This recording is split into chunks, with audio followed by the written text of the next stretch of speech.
Donc, on a totalement sauté l'histoire centrée sur Eileen, en fait. Apparemment, on va faire un tour sans elle, je sais pas trop. Donc, ça se rentrait sur vaguement Tarani, cette histoire. Tandis qu'on la voit sortir avec son petit copain, Michael, ou je sais pas trop quoi. Ils sont donc dans un petit resto. Et c'est là que, alors qu'ils sont en train de dîner dans ce resto à sushi, qu'il y a les deux braqueurs les plus pourris que j'ai jamais vus de ma vie, quoi. Ils sont pas foutus de mettre leur cagoule avant, ils s'appellent par leur prénom, genre, ils ont même pas d'armes sur eux. Je sais pas ce qu'ils foutent. C'était quoi ça? C'était de la merde, vraiment. Et donc ça donne une excuse pour que Tarani puisse participer, sachant qu'au début elle fait la chose intelligente. Elle appelle les flics. Voilà, elle appelle les flics en disant ok, il y a un braquage à cette adresse. Cool, mais après, une fois que les deux braqueurs s'intéressent à eux, parce que bon, quand même, il y a qu'eux qui sont dans le coin aussi. Vraiment, ça aussi, c'est bien, ça tombe bien. Hein. Ils se battent. Elle et son petit copain contre eux, et ils arrivent très bien à se battre sans trop de problèmes, parce que ce sont deux grosses branques qui sont même pas foutues d'avoir une arme, quoi. C'est tellement comique et foireux. Tout ça pour forcer une espèce de petite morale de merde. Un petit moment dramatique pourri entre Tarani et sa mère. Où, alors qu'ils sont en train de se battre avec les braqueurs, il y a les braqueurs qui les accusent, eux, d'être les voleurs. Et bien entendu, la police qui est sur le coup va pas réfléchir plus loin que ça, se dit ok merde, on va tous les embarquer, on fera le point après. Donc déjà c'est bien parce que j'avais peur l'espace d'un moment que vous rabaissiez l'intelligence des adultes à un point où ils auraient cru, les braqueurs, ils auraient juste arrêté Tarani et son petit copain. Là ça aurait été un niveau, mais alors là non, ils ont au moins cette présence d'esprit là, c'est cool. Merci, merci.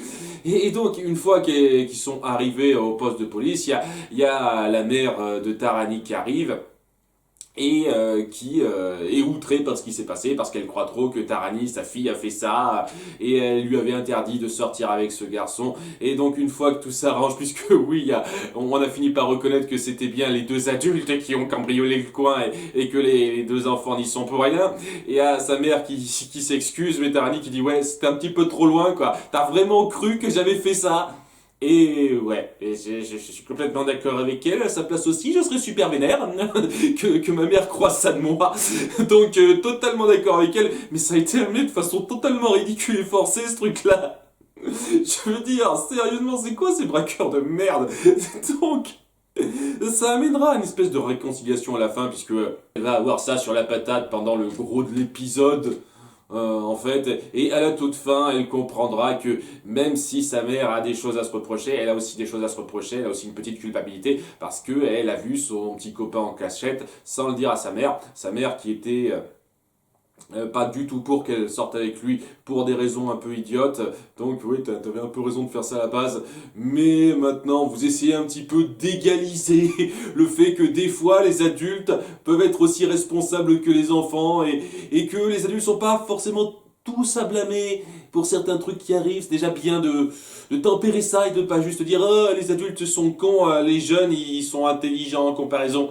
Hein, c'est le genre de truc que j'ai tendance à voir de plus en plus souvent dans ce genre de divertissement pour jeunes, et je vous cache pas que c'est gavant. Là vous avez su il est un tout petit peu plus équilibré là-dessus, donc je veux bien, ça a passé cette fin, ça a passé bien ça, avec sa mère qui reconnaît ses torts et qui est contente de voir que sa fille a reconnu qu'elle lui a menti derrière son dos et qui est prête à aller de l'avant, à lui permettre de sortir avec son petit copain, c'est cool. Alors, petit truc aussi qu'il va y avoir durant tout l'épisode et qui était complètement naze aussi, parce que ouais, il fallait faire de l'humour en fait. C'est une série qui n'aime pas faire des histoires trop sérieuses, donc il faut faire de l'humour. Même quand on est dans des situations qui sont vraiment assez fortes en signification, je ne sais pas, rien que les apparitions de Cassidy, la première apparition de Cassidy en fantôme, où c'est quand même quelque chose d'assez fort, quoi. Cassidy en fantôme, après-vie, Nerissa qui la retrouve, etc.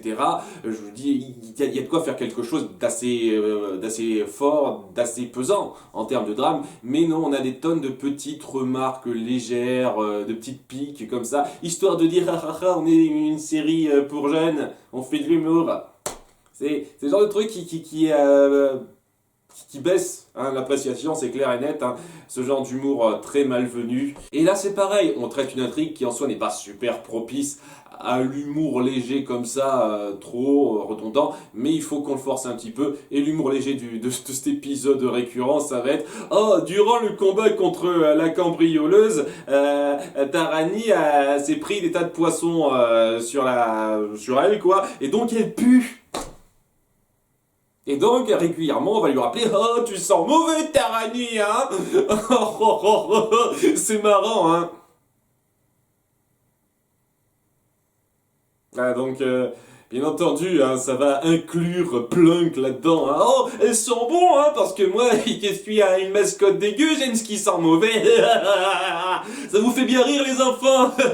Ce genre de truc qui gâche l'épisode, vraiment. Ou, déjà, j'adore le fait que Caleb attende un petit peu, vous savez, pour parler de ce qu'il a appris sur Nerissa, là.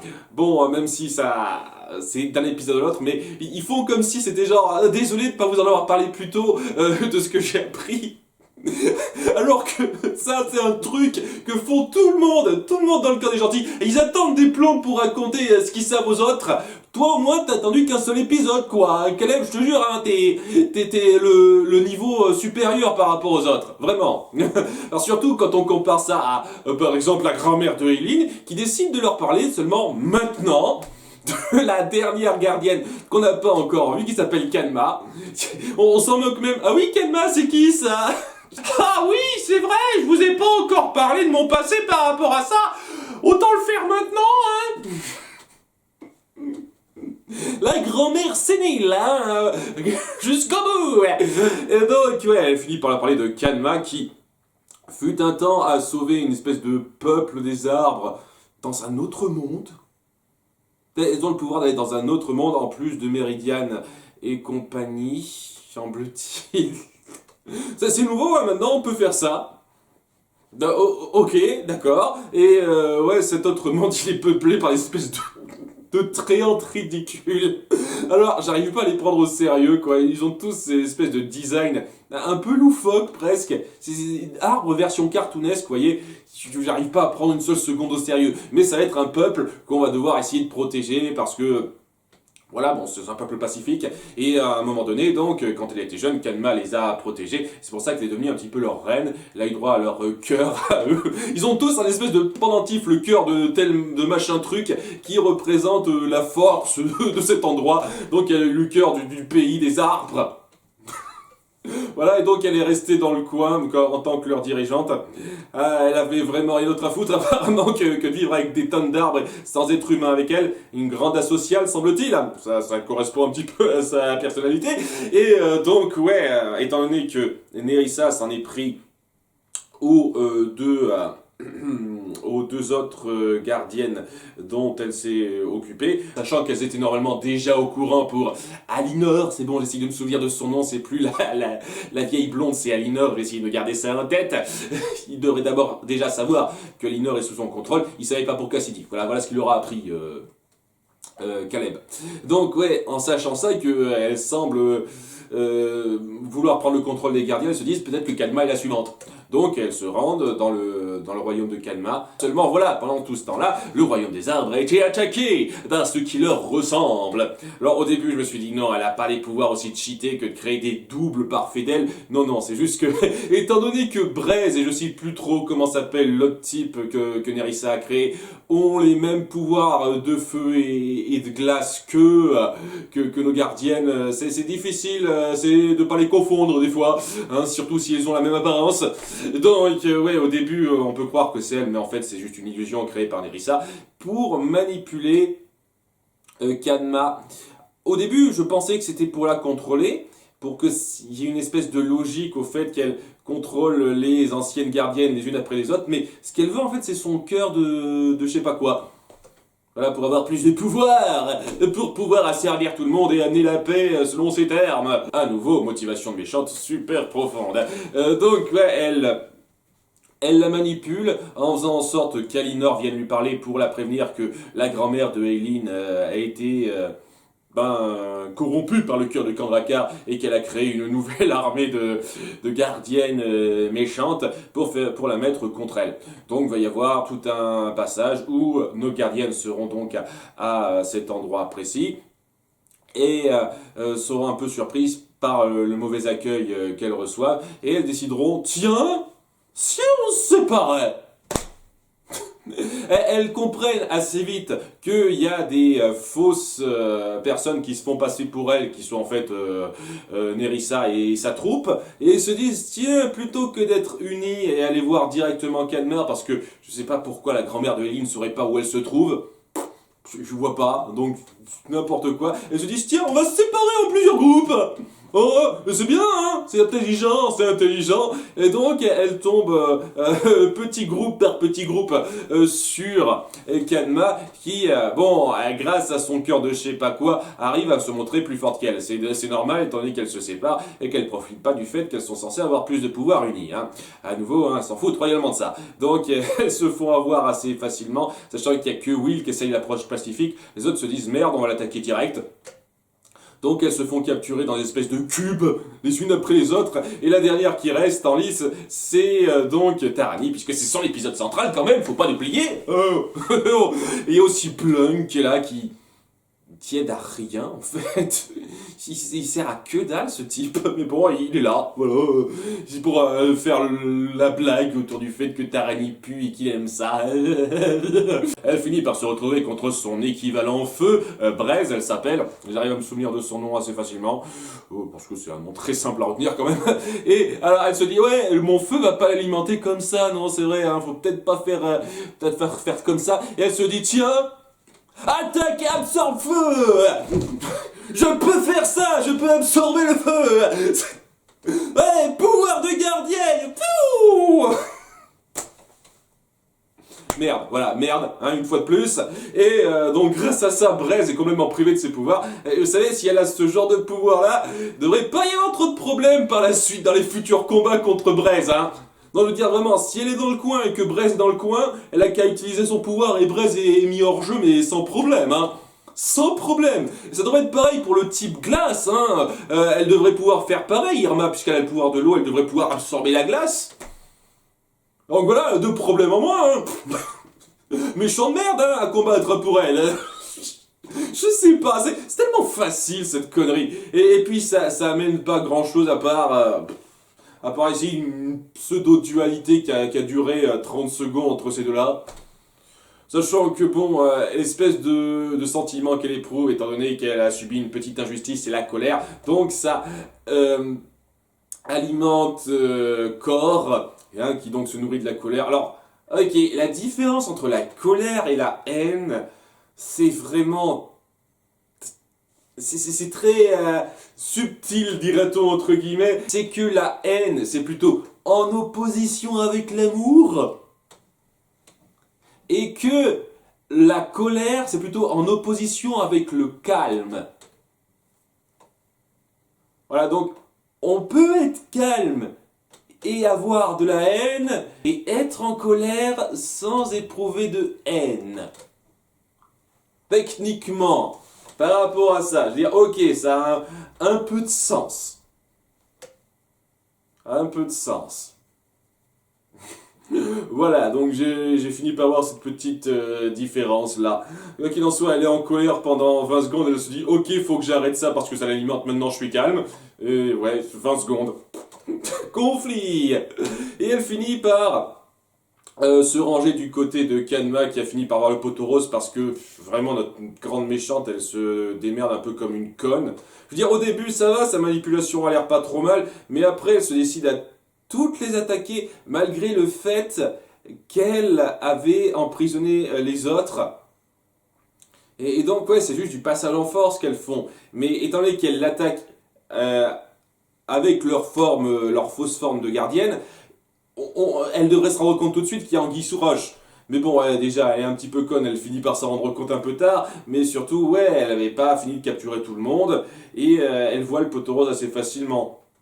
Et le truc, c'est que si tu voulais sincèrement le cœur de machin truc, et qu'apparemment tu peux lui piquer de force, puisqu'après c'est ce qu'elle essaye, Nerissa, hein, elle se dévoile, son espèce de plan pour piéger tous les autres, et il est tombé à l'eau assez vite en fin de compte, et elle, lorsqu'elle se dévoile, et qu'elle veut le collier de Kalma, bah en fait c'est par la force qu'elle le fait. Dis ah, donne-le-moi si tu veux pas que je fasse encore plus de mal au tien, à tes arbres chéris. Et ouais, ça ira pas plus loin que ça, puisque elle finira par les emprisonner assez facilement avec ses super pouvoirs, malgré le fait que Nerissa est censée avoir des supra pouvoirs elle aussi.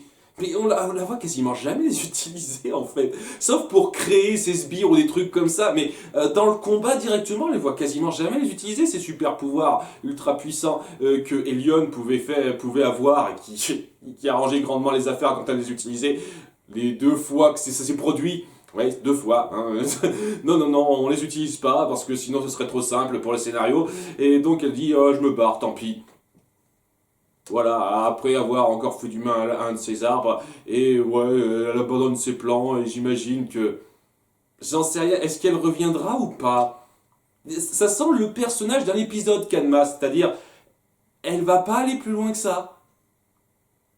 Elle essaiera pas plus tard de reprendre cette espèce de talisman qu'on a inventé de cet épisode, et ouais, j'ai le sentiment que Kalmar réapparaîtra plus après ça.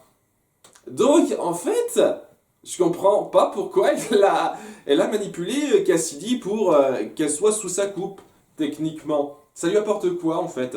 Si le but, c'est pas de réunir toutes les gardiennes ou un truc comme ça.